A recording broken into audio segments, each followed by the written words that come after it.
ইসিতে প্রার্থিতা ফিরে পেতে আপিল শুনানির শেষ দিন আজ।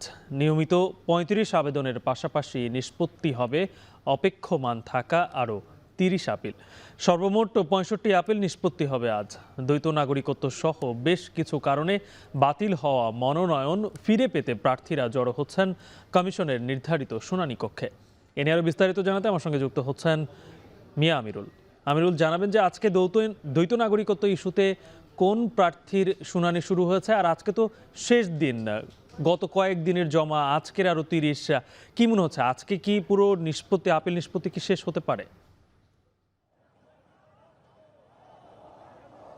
গালিব, আজকের মধ্যেই নির্বাচন কমিশনকে আপিল নিষ্পত্তি করতে হবে, যেহেতু সময় একেবারে বেঁধে দেওয়া রয়েছে তফসিল অনুযায়ী। আরেকটি বিষয়, যেমনটি বলছিলেন, আজকে নিয়মিত যে শুনানিগুলো রয়েছে ৩৫টি, এর বাইরে যে ৩০টি রয়েছে, সব মিলে ৬৫টির মধ্যে আমরা দেখেছিলাম যে দ্বৈত নাগরিকত্ব সংক্রান্ত যে আপিলগুলো রয়েছে, যেগুলো শুনানি হবে মূলত, সেটি এখন পর্যন্ত শুরু হয়নি। সেটি মূলত ১২টার পর শুরু হওয়ার কথা রয়েছে। এবং এখন যেটি চলছে সেটি হচ্ছে মূলত নিয়মিত যেগুলো রয়েছে সেগুলোর কার্যসূচি চলছে, কার্যক্রম চলছে। আমরা যেমনটি আজকেও লক্ষ্য করছিলাম যে ৬৫টির মধ্যে বলা চলে বেশিরভাগই আমরা দেখেছি স্বতন্ত্র যে প্রার্থী যারা রয়েছে, যাদের মনোনয়ন বাতিল হয়েছে কিংবা তাদের পাল্টা আপিল করা হয়েছে, যাদের মনোনয়ন বৈধতার বিরুদ্ধে, সে আপিলগুলো নিয়ে মূলত শুনানি হচ্ছে। এবং আপনাকে আরও একটি বিষয়, যেমনটি আমি আগের সংবাদে বলছিলাম, যে আজকের নির্বাচন কমিশনের সামনে সড়কে আপনি হয়তোবা লক্ষ্য করছেন যে ছাত্র দলের একটি কর্মসূচি তারা চলছে। মূলত তারা যেটি বলছেন যে নির্বাচন কমিশনের যে পক্ষপাতদুষ্ট আচরণ কিংবা পোস্টাল ব্যালটে তাদের যে যেমন একটি প্রশ্ন উঠেছিল যে মূলত যে বিএনপির প্রতীক নিয়ে, এবং একই সাথে যে শাহজালাল বিজ্ঞান ও প্রযুক্তি বিশ্ববিদ্যালয়ের ছাত্র সংসদ নির্বাচন, বলা চলে সামগ্রিকভাবে মূলত তাদের যে অভিযোগ, সেটি ঘিরে মূলত তারা একটি কর্মসূচি হাতে নিয়েছে। 11:30টার নাগাদ সেটি শুরু হবে। যদিও আমরা ছাত্রদলের সভাপতি, তার সাথে কথা হয়েছিল, আবার তিনি যেমনটি তাকে আমরা দেখেছিলাম উপস্থিত হতে, এবং আপনিও নিশ্চয়ই লক্ষ্য করছেন এখানটা কিন্তু ব্যাপক লোক সমাগম করেছে, তারা ছাত্রদলের পক্ষ থেকে করা হয়েছে। এবং একই সাথে যেহেতু আজকে আপিলের শেষ দিন, সাধারণভাবে এখানে বিভিন্ন প্রার্থী থেকে শুরু করে বিভিন্ন প্রার্থীর সমর্থক এবং আইনশৃঙ্খলা রক্ষাকারী বাহিনী, তারাও কিন্তু শক্ত অবস্থানে রয়েছে।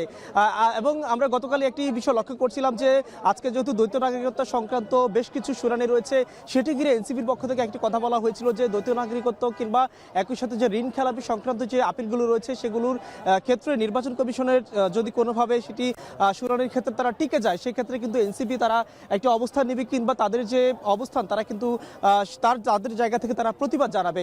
আমরা এটি নিয়ে প্রশ্ন করেছিলাম ছাত্রদল সভাপতির কাছে, যদিও তিনি বলেছিলেন যে কারো কর্মসূচি দেখে তারা পাল্টা কর্মসূচির অংশ হিসেবে সেটি দেননি। তবে তাদের কর্মসূচি আমরা কিন্তু সেটি লক্ষ্য করছি যে ব্যাপক পরিমাণে ছাত্রদলের যে নেতাকর্মী যারা রয়েছে, তারা কিন্তু এখানে নির্বাচন কমিশনের সামনে তারা জড়ো হয়েছে এবং নানান ধরনের স্লোগানগুলো দিচ্ছে, এখানে আমরা কিন্তু সেটি লক্ষ্য করছি। এবং একই সাথে আপনি জেনে থাকবেন যে অনেকেরই যেহেতু এখানটায় মনোনয়ন কিংবা প্রার্থিতা বাতিলের মতো বিষয় ঘটে থাকে শুনানির আগে পরে, সেটি ঘিরে কিন্তু আমরা লক্ষ্য করছিলাম বেশিরভাগই তাদের যে আইনজীবী রয়েছে কিংবা তাদের পক্ষে যে যুক্তিতর্কগুলো রয়েছে, সেটি উপস্থাপনের জন্য তারা কিন্তু প্রয়োজনীয় যে কাগজপত্র কিংবা প্রয়োজনীয় যে লোক সমাগম, তারা কিন্তু সেটি করছে। এবং আজকের যে আপিল শুনানির কথা আমরা বলছিলাম, যেটি শুরু হয়েছে মূলত 10 তারিখ থেকে, আজকের দিন পর্যন্ত শেষ হবে এবং পরবর্তীতে নির্বাচন কমিশন তফসিল অনুযায়ী বাকি কার্যক্রমগুলো করবে। তবে আজকের দিনের মধ্যে তাদের আপিলগুলো শেষ করতে হবে এবং শেষ হবে বলে আমরা ধারণা করছি। এবং আরেকটি বিষয়, যেমনটি লক্ষ্য করছিলাম